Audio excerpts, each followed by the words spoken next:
aminareo anie ny fahasoavana. Dia raha mandinika soratra masina anio ny Salamo 8:7 hatramin'ny 4:100.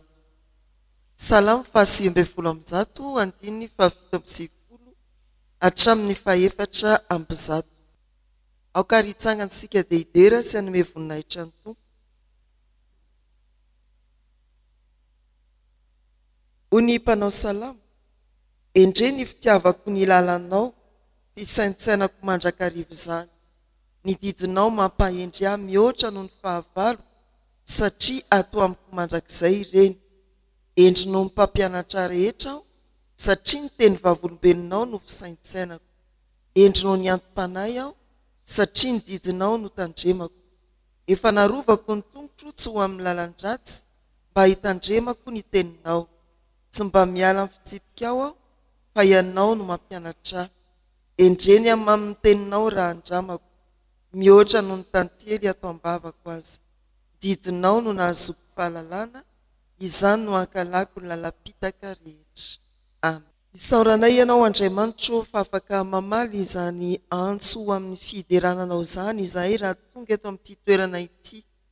Mideranao satria tsara ny naharinao anay. Mideranao miaraka amin'ireo zava-boary rehetra, ary mainka mideranao satria efa navotanao tamin'ny alalan'i Jesosy Kristy izahay. Manoloana ny hatsaram-ponao sy ny fitiavanao anefa, dia miariary loatra ny tsy fahatanterahanay. Mbola miantsampy aminao izahay amin'ny alalan'i Jesosy Kristy, mangataka indrindra ny anavaozanao ny famindramponao aminay tsirairay avy. Anavaozanao ny famindramponao amin'ny fiangonanao. Anavaozanao indrindra ny famindramponao amin'ny firenenay. Dia tario amin'ny fanainao masina izay atoky ny famelan-keloka, izay atolotra ao amin'ny bebaka maro. Tario amin'ny fanainao masina koa, ahita zava-mahagaga ao amin'ny lalanao ka hatsiaro, fa mamy mihoatra noho ny tantely ny teninao. Dia misaotra Tompo amin'ny anaran'i Jesosy no hanonanay ny vavakay. Amen. Jakoba 4 manomboka eo amin'ny 9:1 hatramin'ny farany. Jakoba 4 9:1 hatramin'ny farany. Rahantsika mamaky amin'ny anaran'ny Tompo izany manao hoe: aza mifanaratsy ny rahalahy, izay manaratsy ny rahalahy na mitsara ny rahalahiny, dia manaratsy ny lalàna sy mitsara ny lalàna. Raha mitsara ny lalàna ianao, dia tsy mankatoa ny lalàna fa mpitsara. Iray ihany no mpitsara ny lalàna sy mpitsara, dia mahavony sy mahavery. Fa iza moa ianao no mitsara ny namanao? Ianareo izay manao hoe: anio na ampitsy dia hankany ananiny izahay, ary toetra ny herintaona ka hividy sy hivarotra ary azo tombarotra. Kanefa tsy mahalala no ampitsy ianareo. Inona moa ny ianareo? Fa zavona ihany ianareo, izay mivetivety dia levo. Fa leo manao izao: raha sitrapon'ny Tompo ka verina izahay, dia ataonay izao na izany. Fa izany indrehare, ratsy ny fireharenareo rehetra toy izany. Koa izay mahalala anao soa nefa tsy manao, dia eloka ho azy izany. Amen. Ray masino, manamasinana amin'ny fahamarinana, ny teninao no fahamarinana. Amen. Petraka sika.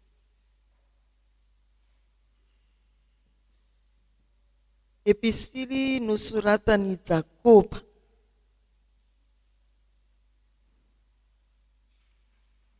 Iza nefa nahavaky manontolo ny epistily nosoratan'i Jakoba? Iza nefa nahavaky an'izy rehetra rehetra?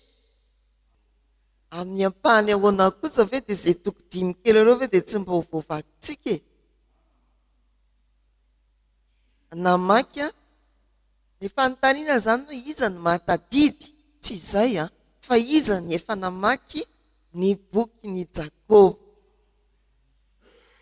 Dia efa namaky izany. Mbola nisy tsy namaky an'io? Mbola nisy tsy nahavaky an'io ve? Aiza kosa e? Eny ary androany moa zany dia andro tsy fesana fa mbola andro fiarahamandinika soratra masina ihany. Androany zany tokony ho betsaka mihitsy ny olona satria mba tena mijoro vavolombelona hoe reto izay kristianina. Eny ary andao sika milaza aloha andiny soratra masina mety hoe ny fantohanao bebe kokoa ao anatin'io bokin'ny Jakoba io. Ny fiasan'ny vavaky ny marina mahery indrindra fa tsy hoe maro iny ilay efa hitsy foana ny marina. Anankiray ary zany dia efa mety mihitsy mahery anankiray marina izany efa zany Jisoa fona ao antsika eo ankavanan'Andriamanitra ray mahery zany vavaky Jisoa zany fa isika koa mety ho izany. Ie aoka ho mpankatony teny fa no mosokavana kely ilay baiboly hoy ny soratra masina amin'ny anaran'i Jesosy fa aoka ho mpankatony teny ianareo fa aza piainy fotsiny ihany ka mamitaka ny tenanareo. Indrindray dia ataontsika mpivavaka hoe piainy manadino, piainy fotsiny ihany.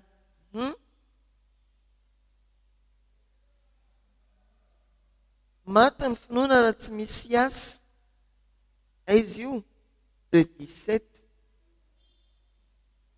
Toy izany koa ny finoana raha tsy misy asa dia maty mihitsy. Fa misy andinin-tsoratra masina tena mampahery any amin'ny voalohany ihany. Atao fifaliana. Io tena mba tokony ho fiainantsika, za tsy teny hoe tsy enjery fotsiny fa atao fiainana. Zao ny voasoratra amin'ny toko voalohany manomboka eo amin'ny andininy faharoa hatrany amin'ny fahaefatra. Ny anaran'ny tompo rahalahiko atao fifaliana avokoa raha hiara-ny fakapana samihafa ianareo satria fantatrareo fa ny fizahanttoetra ny finoanareo dia mahatonga faharetana. Ary aoka ny faharetana isasa tanteraka mba ho tanteraka sy tonga ohatra ianareo ka tsy isy tsy ampy na inona na inona. Tena fampahirezana ho an'ireo tratran'ny ny fizahanttoetra misesy io. Vony akavia ny akavanana daka avy any ariana ho dia tety avy ao aloha. Tsy tena hoe raha mieritreritra adina koa dia fantsy be dia be mihitsy zany ny tonga eo aminao fa ataovy fifaliana zany. Tsy mandrisika antsika mpiady akoho akory zany fa mba sary anohatra hoe tena miraingirangy mihitsy. Misy olona mbola tsy nahita akory ny ady mihitsy ohatra amin'izay ny ainana. Olona ny adiny efa hita fa ny adina koa tena miodikodina mihitsy ny akola sasany anaovan'ny andaniny anazy dia ohatrin'izay. Antsika tena tratra sy tankodimpanin'ny mpiainana rehefa misesy izay ny fizahanttoetra fa falifaly lalandava mifalia fa tena voasedra ianao dia ho afaka ianao ary hoe isinona hoy izy fahatanterahana dia havita asa be ianao. Reny olona miasa be eo amin'ny fiangonana ireny zany dia olona inona? Olona tena nandalo fizahanttoetra betsaka rehefa sao dia hoe etretinareo miakatrakatra ambony pilipitra foana na mazoto mamangina ohatr'izany fa matory any olo ireny akireny dia fanadinana be dia be ny efa nandianana. Fitsapana be dia be no efa nolalovany. Raha atao hoe telony ianao ny anazy efa telonjato. Nomboka mikely indrindra ka hatramin'ny lehibe indrindra. Eny ary androsika tao hijery ny akapoben'ity bokin'ny Jakoba ity amin'izay azosika iombonana.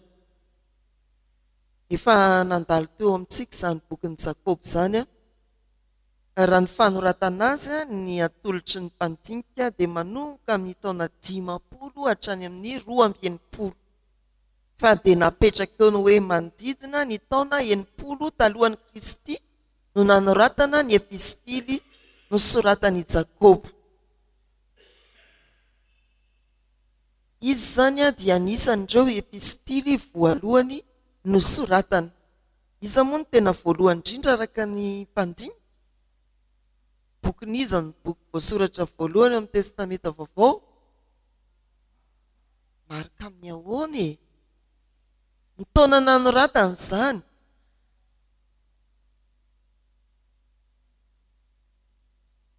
Amin'ny filazantsara dia ny marika.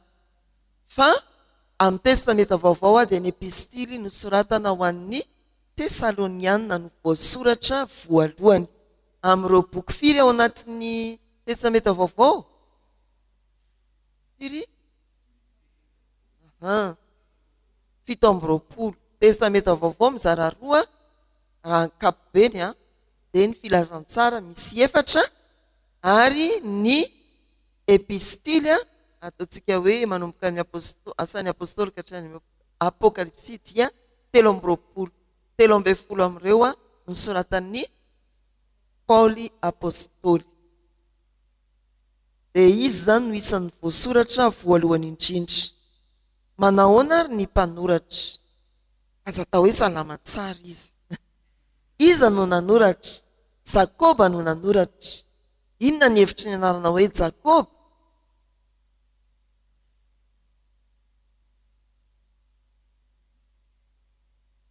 Inona ny hevitry ny anarana hoe Jakoba? Ataovy mafy fa marina ilay lazainao.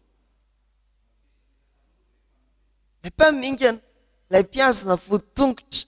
Hoy ny Genesis 5:20 manao hoe dia nivoaka ilay faharoa izay niazona ny tongotra. Vakiana kely aloha. Izany no nanaovana azy hoe Jakoba. Genesis 25:26 ohatra mora tadidy ihany manisa mandroso kely eo fotsiny. Genesis 25:26 milaza ny fahaterahan'ny kambana miralary eo. Zao ilay 26. Ary rehefa afaka izany dia teraka koa ny ralahany ary ny tanany niazona nombe lahy tongotry Esau dia nataony hoe Jakoba no anarany. Ary rehefa 80 taona Isaka tamin'ny iterahana azy miralahy. 80 taona. Ampidino eny ambany. Jakoba mpamingana niazona ny omby lahy tongony. Mampahatsiaro lalao baolina kitra indray hoe. Be dia be ny Jakoba eny ambony kianjy. Sady maka baolina maminga. Izay ilay anarana. Fa izy moa ao amin'ny 2:27 Genesis dia niova hoe Israely. Vahoakan'Andriamanitra hoy isika fa raha jerena koa dia hoe ilay nangataka fitahiana. Ilay mpitady fitahiana io ilay hoe tsy avelako ianao raha tsy mitahy ahy. Aleo indray lovaka itsika iny. 2:30 Genesis 2:30.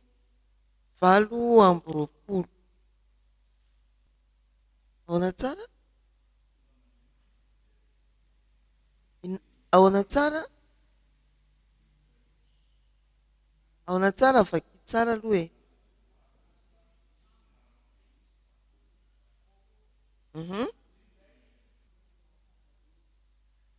Dia midina hoe ny amin'ny vodipejy.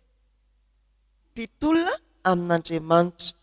Ao moa ny tompo izany ilay manao hoe ao moa Jakoba ilay miteny hoe tsy avelako ianao raha tsy mitahy ahy. Ilay Israely zany amin'izao adikatsika hoe Israel, vahoaka an'Andriamanitra. Eto izy mpitolona amin'Andriamanitra. Ary ilay nataon'ny Jakoba hoe tsy avelako ianao raha tsy hitahy dia andikanako hoe ilay mpitady fitahiana.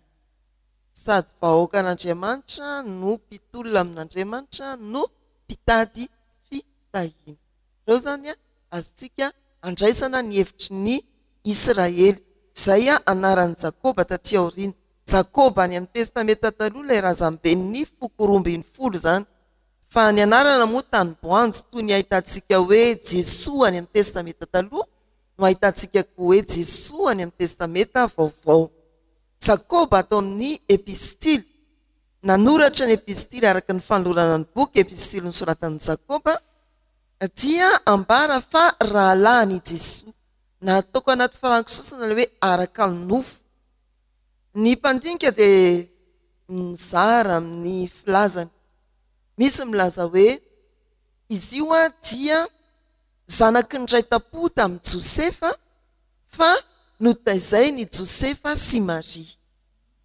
Ankilany kosa misy milaza hoe izy io dia zanaky Josefa sy Maria mihitsy taoarinany Jesoa tena amin'ny lafiny maha-olombelona. Fa jerentsika ary ny Marka 9:9-7. Io Jakoba voalaza ho io no Jakoba manoratra ny epistily. Ahoana le voasoratra?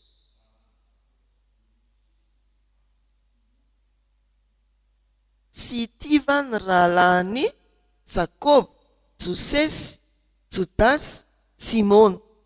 Dia rehefa mijery efiteniny isika dia izany ny fanambaran'ny mpanao efiteny hoe anankiray tena zandry ny tena hoe raitapo ny fanapatsinay, fa ny anankiray indray dia hoe zaza notezaina tao an-trano, zanak'olona raitapo dia zanaka ihany, raitapo ihany. Tsika tatsinanana moa dia zatra manao an'izay hoe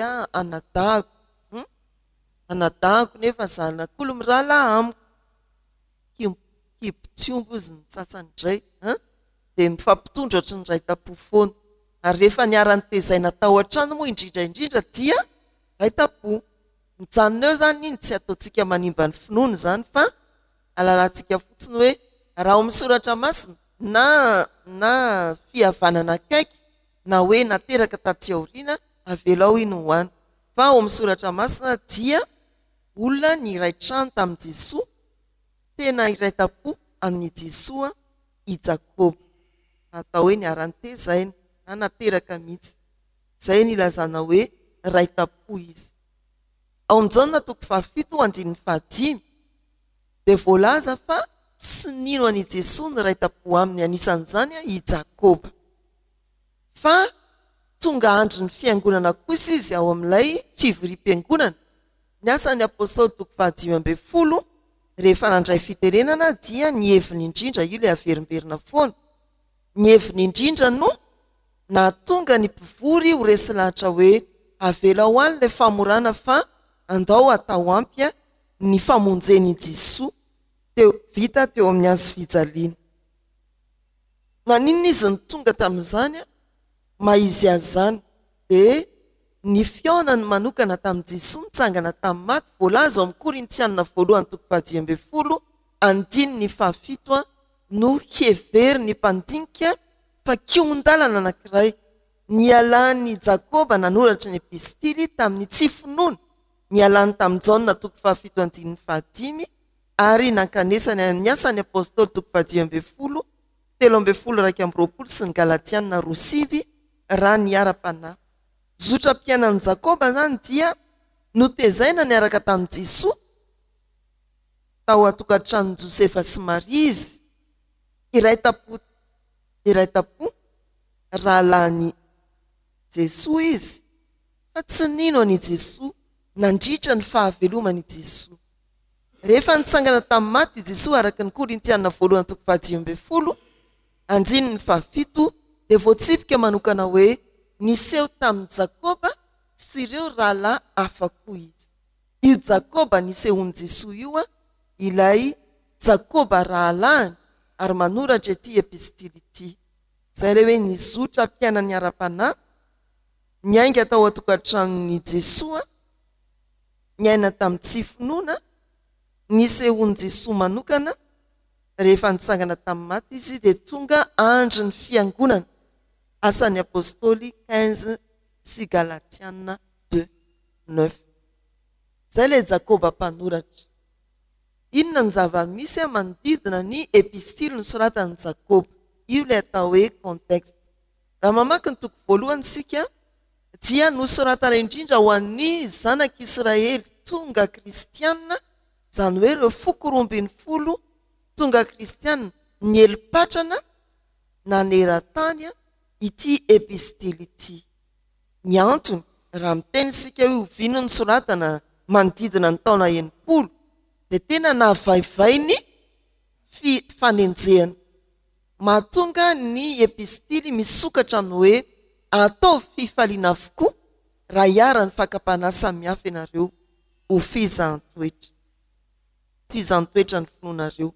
Tena fampaherezana ao anatin'ny fizantoetra iainan'ny kristiana meripatrana manerana ny tany. Nisy zany izay toe-javatra izay dia nisoratany ity epistily ity. Ny zavatra mafy tsy maintsy ny aretany kristiana. Ny zava-misy atokoa dia ny raha mamaky ny epistily nosoratany Jakoba sika dia fitaomana hiasa. Pampahafantarana hoe io finoana io dia tsy maintsy miteraka fiainana, asa momba ny tenanao manontolo dia tsy maintsy anehoanao fa olona mpino ianao. Ao amin'izany moa ny toko 7 mikasikasika indrindra ny lela. Hafa mihitsy ny lelan'ny mpino, fampiasan'ny mpino an'io lelan'io sy ny fampiasan'izao tontolo izao ny lelany. Tokony ho taratra eo amintsika izany. Mbola hojerentsika ery amin'ny drafitry ny boky moa fa ny tiana holazaina dia hoe tao anatin'ny tontolo nanoratana ny epistily nosoratany Jakoba dia toy ny janona teo amin'ny finoana ihany ny fiangonana ampy rehefa mino. Fa natosika ity epistily tia mba hiasa izy. Io moa zany anisany atao hoe epistily katolika. Epistily katolika dia hoe anatao an'ny maneran-tany fa tsy hoe ry zareo mopera ny eritreretinareo amin'izany. Fa ny atao hoe katolika dia kat olos, zany hoe maneran-tany. Zay. Dia natosika ity epistily ity zany ny mpamaky sy ny kristiana nanoratana ireo jiosy ampelezana mba tsy hianina no hoe mino fotsiny fa hanatanteraka asa koa, finoana miteraka asa.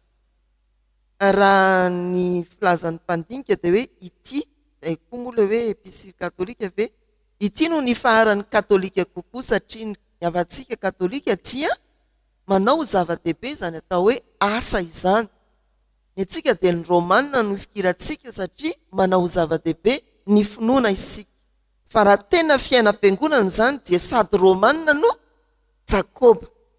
Fa tsy hoe mino fotsiny ory zareo protestanta dia eny e, na ory katolika hoe aniasa ny zava-dehibe, tsia. Fa ny olona mino dia miasa, sady romanina no Jakoba ny fiangonana, sady mifahatra ao amin'ny romanina no miantehatra ao amin'ny Jakoba ny fiangonana, ka sady feno finoana no mavitrika amin'ny asa. Zay ty contexte nanoratany ity, fizantoetra sy ny fikonokonoana ny fiangonana teo amin'ny finoana fotsiny, nampaherezana andreo ny zantoetra, anampirisihana ny mpino mba hiroso amin'ny asa mivaingana. Ny foto-kevitra ankapobeny arak'izany dia efa voalaza teo ihany, mitarika amin'ny asa mba tsy afaty ny finoana. Ity zany dia tokony ho dinihana eo anivon'ny katekomenina mihitsy izay ilazana hoe midira re sampany. Tokony ho dinihana eo antrehan'ny mpandray fanasan'ny tompo. Farao fa ny mpandray fanasan'ny tompo izay tsy maharitra amin'ny fanompoana an'Andriamanitra dia tsy manao asa izy ireny.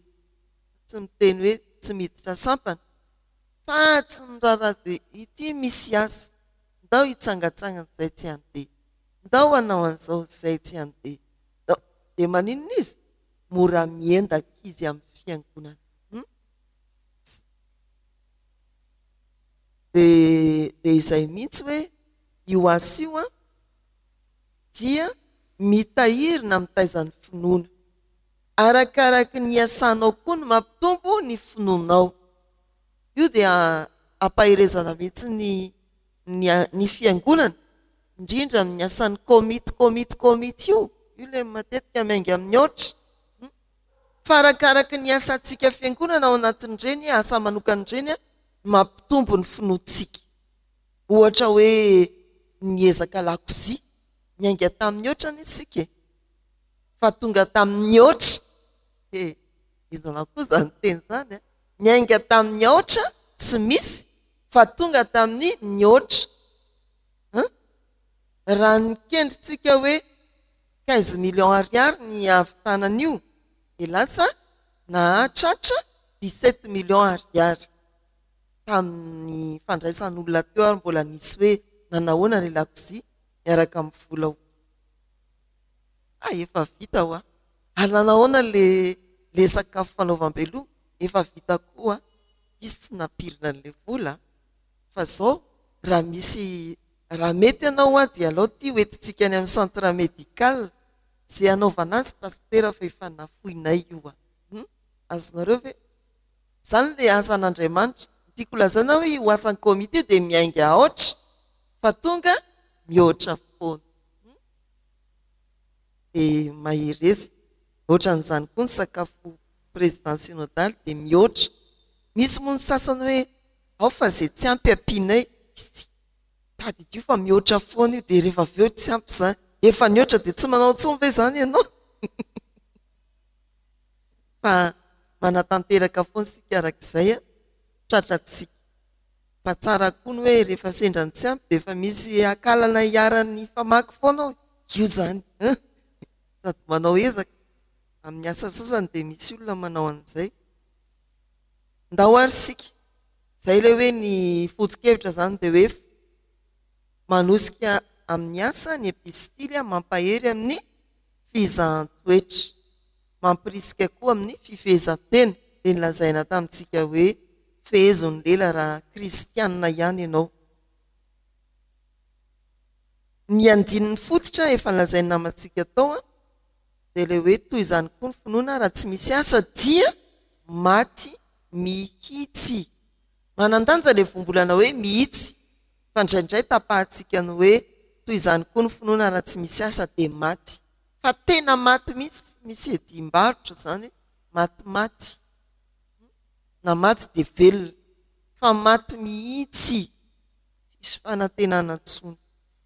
Ny finoana zany no mamelona ny asa zany no mampiaina ny finoana. Tsy tenenana hoe mamelona ny finoana, mampiaina ny finoana, miaina izy mitombo izy dia manino matanjaka izy.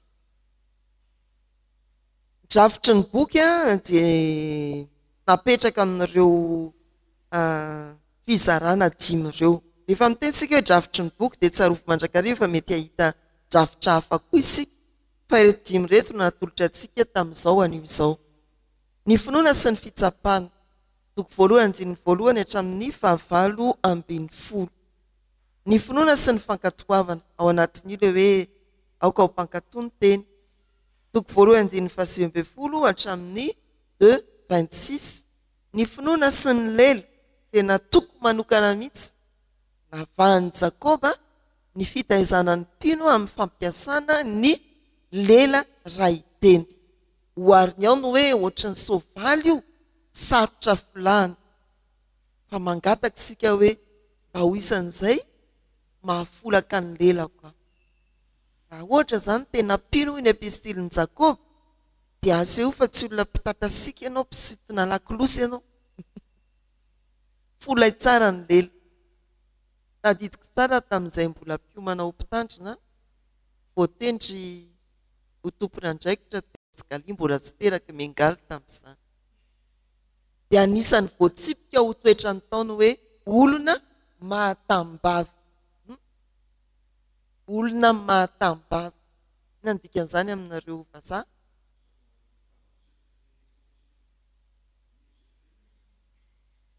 Dia manina koa misy teny tokana fotsiny fa misy an'izay hoe secret zay le teny discret, olona discret zay mihitsy le voambolana nampiasaina. Za moa zany te hizara aminareo fa tamin'izay dia tena nianatra mihitsy aizany zany toetran'ny olona mendrika omena andraikitra. ary zany a dia anisan'ny takina amin'ny mpitandrina amin'ilay hoe ao anaty rindrina efatra ianao raha manao dimy sasany moa rehefa tonga amin'ny pastera aza miteniteny avy eo anefa mandre hoe miteneniny tamin'olo-kafatany le resaka very reo ihany dia niteneniko any ihany ka tsy hita moa fa rehefa mavesatra izay ny tena dia maninona voatanisa tseroa zay ny any mahita sy mandreantsika ito dia io tena misy karazan'olo ohatran'izany tsy voafehan'ny lelany fa raha anisan'ny kalitao anankiray ho an'ny tompona ndraikitra riavana izany hoe mafe ny lela. Jakoba 3 ambony sy avolenta ny fononao rehefa mafe ny lelanao ianao.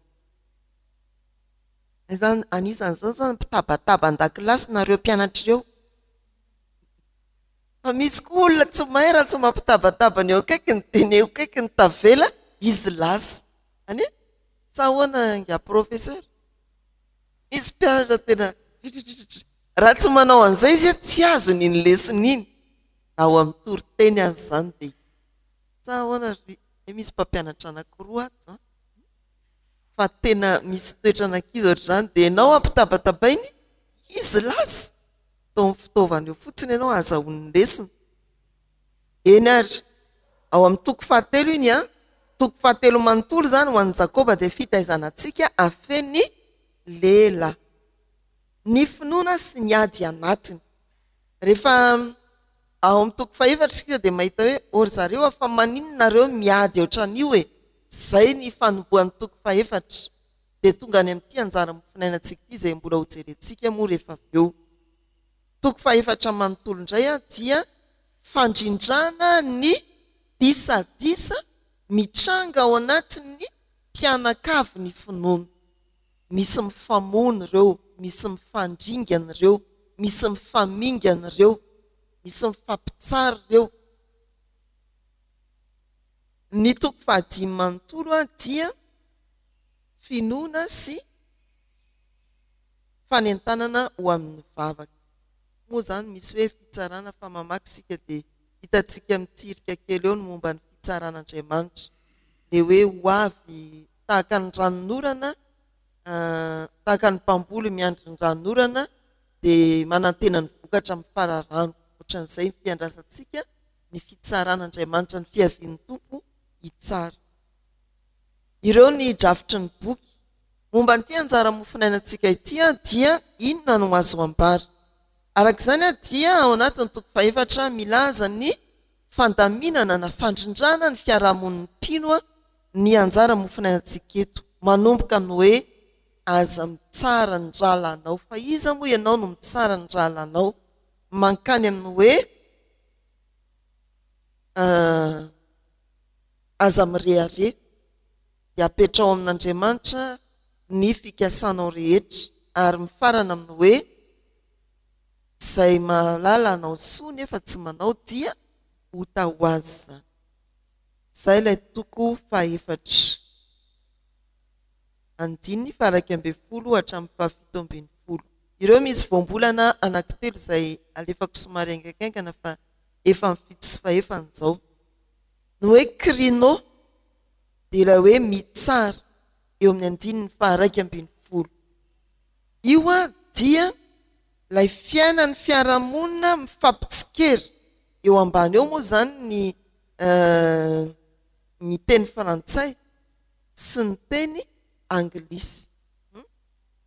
Ilay fiainan'ny fiarahamonina mifampitsikera na ny amin'ny toeram-piasana na aty am-piangonana moa zany le lazaina io satria fiarahamonina fiangonana fa izany koa any ivelan'ny fiangonana ay fampitsikerana miaro fanambaniana. Izay zany ny dikan'io teny hoe aza mitsara, tsy hoe aza misy manao mpitsara eny anosy fa aza mikritika, aza manao tsikera miaro fanambaniana. Izay izy ato amin'ity texte ity. Ny hoe mitsara ny lalàna, iza moa no mpanao lalàna? Azao fanjareo any Tsimbazaza indray Jisoa no mpanao ny lalàna. Iza zany no mifeny lalàna? Izy ihany. Fa misy mitsara ny lalàna. Le lalàna eo zany raha ohatra ka laliantsika ny soratra masina sy ny manodidina azy eto amin'ity Jakobo ity, dia ilay fitiavanamana tahaka ny tena. Raha toa ka tiantsika ny namantsika dia tsy hanao tsikera miaro fanambaniana isika. Ianao ve dia tianao ve le mpiarabelona aminao?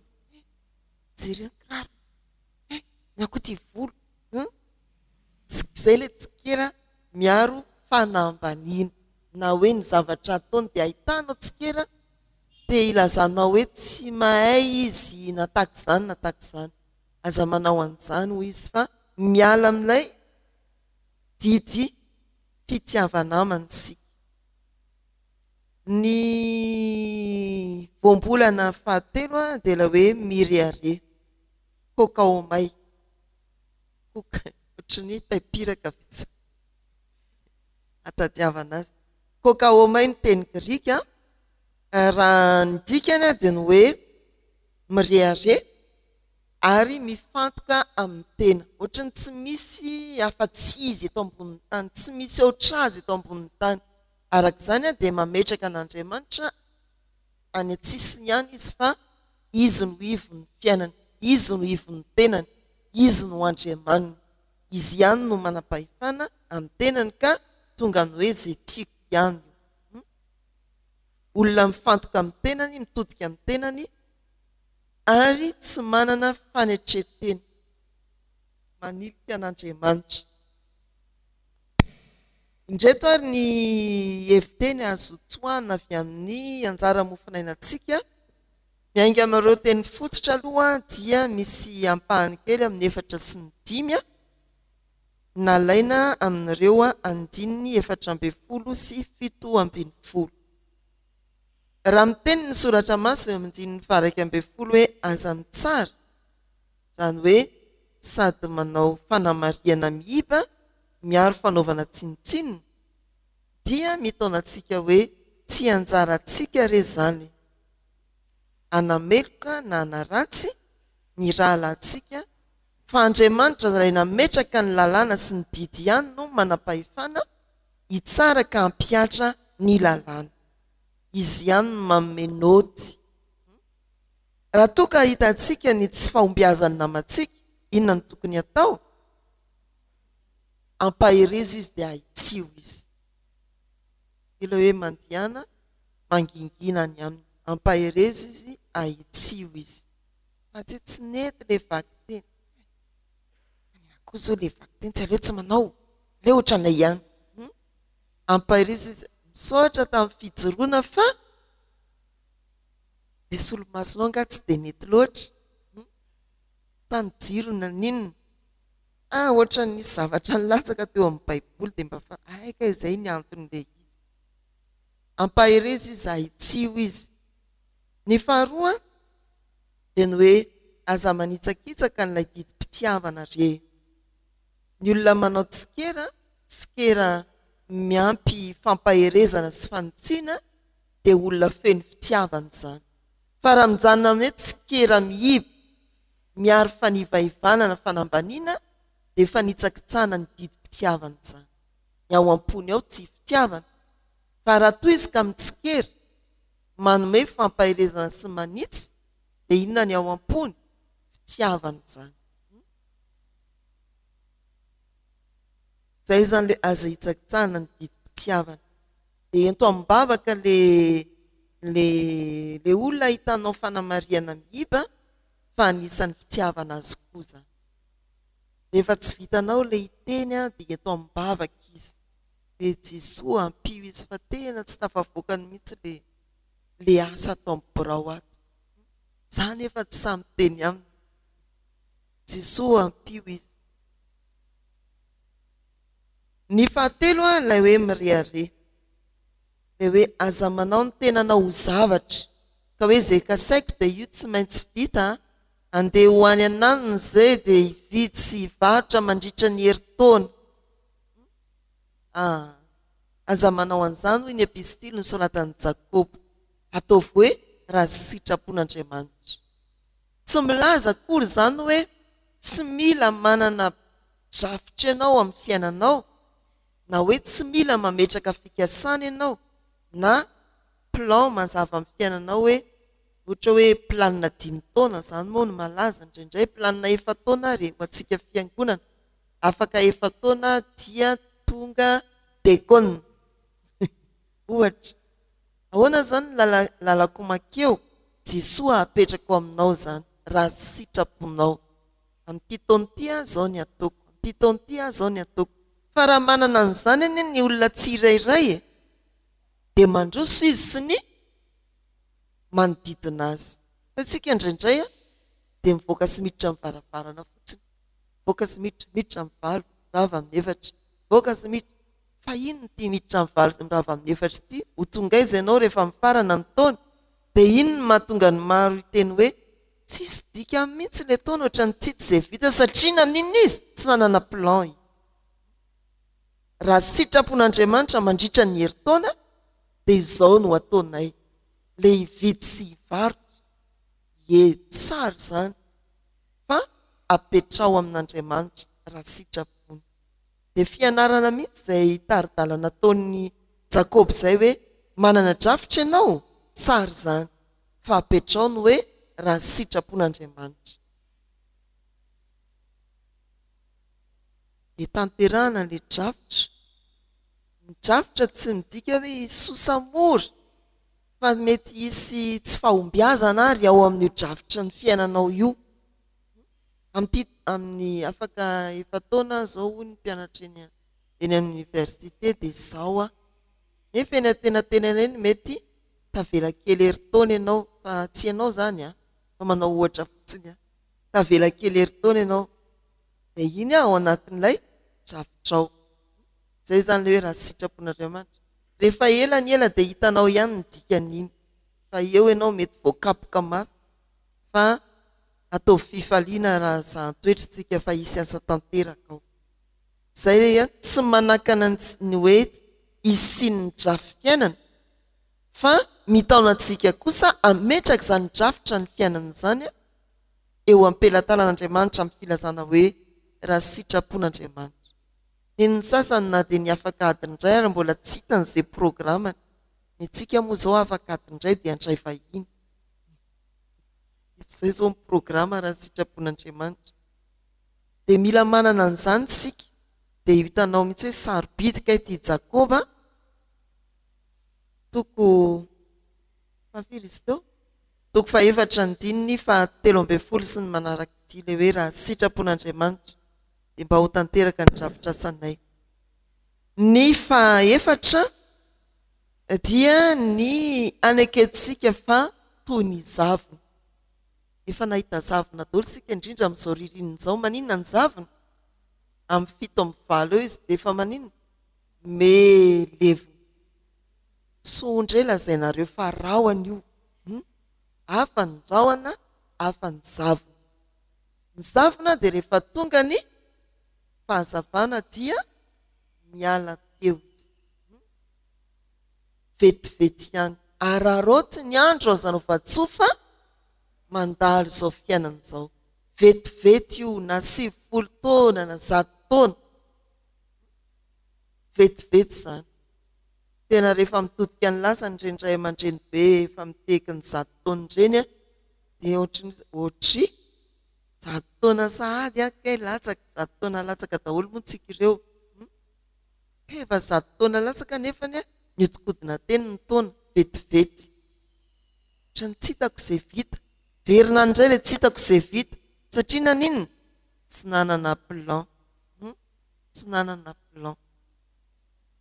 Dia izay hoe mielona io fa araroty dia miezah koa hiainam-pahamendrena. Izay ny fandrisihana ataon'ny Jakoba. Miainam-pahamendrena araka ny sitrapon'Andriamanitra. Miomana fa vetivety fiainantsika ity. Tena efa ara-tsoratra masina izany hoe vetivety tsy hitakory. Fa izao ny 3 minitra rehefa andrasana ela be. Fa rehefa hiazaka zany izy hanaovanao zavatra, vetivety kely teo, dia io fa tonga eo amin'ny enina sasany. Kely sisa. ny fahalalana ny tsara nefa tsy anaovana izany dia fahotana. Iny efa niresantsika foana. Tokony hanomenao nefa tsy manome dia diso izany ianao, nanota ianao. Fa tsy hoe ny nangalatra ihany nanota. Fa ny tokony hanome nefa tsy nanome dia nanota. Inona ny mahasamihafa ny mangalatra sy ny manome? Mangalatra maka ny tsy azy, ny manome maka ny azy omena ny hafa. Misy olona anankiroa dia indray mangalatra maka ny zavatra le olona le mpangalatra. Misy olona anankiroa ny nanome dia maka ny fananany omena ny hafa. Inona zany ny fanohitra ny hoe mangalatra? Tsy miery zany. Manome raha izay hevitra izay aminahy zany inona ny fanohitra ny hoe mangalatra? Manome. Hevitra zany fa sao dia nareo karokaray amin'ny dictionnaire any. Ozy ny fampianarana maly hoe atsangano hoe ny tanana izay hoe tsy manana fa-tsy akanjo ray. Tsisy dikan'izany hoe ilay mpitory-teny tokony hanome daholo nareo le fametrahana tompon'andraikitra homonia eo amin'ny fonja moa zany natrehana maly. Dikan'izany hoy izy tokony hanome daholo satria hoy ny soratra masina izay manana akanjo roa aoka hanome ho an'ny tsy manana. Akanjo ambony zany anakora, akanjo ba anakora dia omeo an'ny tsy manana ny iray. Hita zany. Jesoa kosa rangahy. Aiza kosa be. Izay le hoe fahadisoana re ry havana, fahotana ny hoe misy tsara tokony nataonao nefa tsy nataonao dia oty izany. Tokony hisaintsainantsika rehefa tonga amin'ilay atao hoe ao anatin'ny liturjia atao hoe fibebahany sika. Indraindray mantsy sika mpino dia manao hoe zanga nangalatra sana mon'olona no hibebaka. Fa any amin'ny tsara tsy natao dia misy tsipitsipika be dia be tena azo anomezana noty atsika. Oketsika misy mangataka. Za tsy manome. Efa antitra be efa manjoko iny hafa le hoe nitaizakely etsananiny etsy. Ianao no miteraka kosa ny ambilanjanako. Fa hafa le hoe ray aman-dreny be tena tsy hay hoe ataon'ny zanany ahoana sa tsy isy zanaka toy ny olon-tony. Zay. Dia tena hoe fahotana re olona ny tsy manome raha misy mangataka. Ataovy izay azon'ny tanana ho atao. Dia ohatran'izay azo lazaina ve hoe fahotana hoe manentana ny momba ny asan'Andriamanitra ny fiangonana dia ianao tsy manao? Iny nge le hoe rakitra ambaravarana ary rehefa tsy manao an'ilay tononatsy. Sasany mantsy mieritreritra hoe ianao tonona ve dia ariary zato 50 ohatrany tsy miasa tsony fa tsy maintsy mividy an'ilay 50 ary amin'ny banky sentrale raha ohatra dia ampiasa. Ariary zato ve ny ataoko azy? Dia iny ilay fanampianantsika hoe misokatra re mibaton-drakitra aria piravany ho an'izay tsy te hakarosia izay ny ilazantsika fiangonana azy. Ho an'izay tsy te hakarosia dia mandrotsaka any amin'ny batan-drakitra. Dia tena hoe raha mieritreritra n'izany tokoa hoe tena nanota afaka tsy nandray anjara tamin'ny tena nanota afaka tokony nanao nefa tsy nanao. Dia raha izany ny eritreretintsika io Jakoba 4:17 io dia maninona ny fiangonana? Mbola fiangonana plus fiangonana. Dia izao koa zaraina aminareo ozy ilay mpitory-teny hoe raha ray tapitrisa fotsiny amin'ny mpivavaka FJKM manome akanjo anankiray, tsy hoe ilay akanjo efa sanatria amafana vovo, fa akanjo mbola azo anaovana tsara, avadika vola amidy 200, dia ohatrinona ny vola azo ho an'ny fonjy?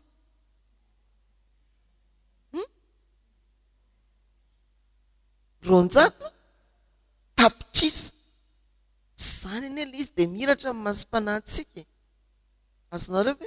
Raha ataontsika hoe arivo mivavaka ato, samy manome akanjo anankiray, arivo izany. Dia amidy ohatrino? Ataontsika hoe ohatrino? Amidy ohatrino? Fa atao ve amidy arivo moa izany? Sa atao etsy an-tokotany hoe 500 500 dia efa mahazo 500 000. Raha isam-bola sika manao an'izany nareo mpanovanova akanjo io.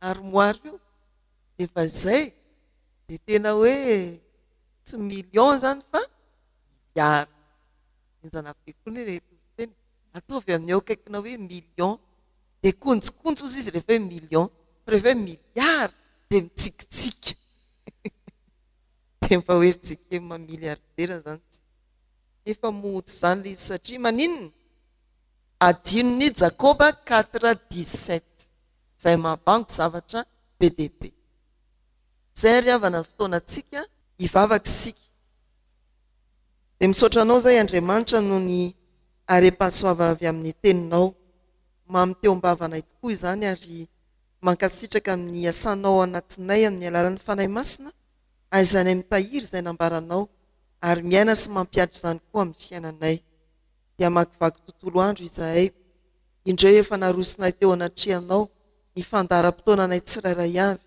ao koa ny fandaharam-potoanany fiangona sy ny zava-paritany misy anay tantera ho araka ny sitraponao zany tompo ho voninahitrao ajoroa izay ho vavolombeninao amin'ny teny aloko ny vavanay amin'ny asa taonay mba ho taratra fa olona mpino izahay ary resy lahatra ny filazantsara nao Kristy amin'ny fotoana rehetra naizanaiza na inona taonay jereo ny firenenay ambeno ny fandriam-pahalemana tompo ampio ireo mpitandro filaminana na an-tanan-dehibe na ambany vohitra mba ho solo-tenanao Andriamanitra hatanteraka ny teninao fa miasa foana miaritory foana ny mpiambina raha tsy ianao Jehovah ny miambina ny tanàna apetraka eo am-pelantananao Andriamanitra ny fijoroana vavolombelona taon'ny fiangonana indrindra ny fiangonan'i Jesosy Kristy eto Madagasikara tonononay ao anatin'izany ny tafika masina marobe any amin'ny toerana izay iroboroboan'ny fivavahana silamo fa mivavaka ho an'ireo mpanaraka ny antoko fivavahana silamo koa izahay amin'ity an'ity tompo miasa amin'ny fanahy masina ianao mba hitodiany amin'ny Jesosy Kristy ilay an'ny mpanalalana amin'Andriamanitra ray dia akambanay nivavaka amin'ny nampianarinao manao hoe rainay izay ny an-danitra ho amasinina ane ny anaranao ho tonga ane ny fanjakanao atao ane ny sitraponao ety an-tany ho tahaka ny an-danitra meo anay an'io izay anasahazao anay ary mamelany eloka hitahaka ny namelanay izay meloka taminay aza mitondra anay amin'ny fakapanahy manafahanay amin'ny ratsy anao ny fanjakana sy ny hery ary ny voninahitra mandrakizay raiso amin'ny finoana ho tanteraka aminareo ny jodrantonona amin'ny anaran'ny tompo ny fahasoavan'i Jesosy ny fitiavan'Andriamanitra ray ny firaisana amin'ny fanahy masina ho aminareo rehetra sy ny fiangonana manontolo hatramin'izao sy ho mandrakizay amen.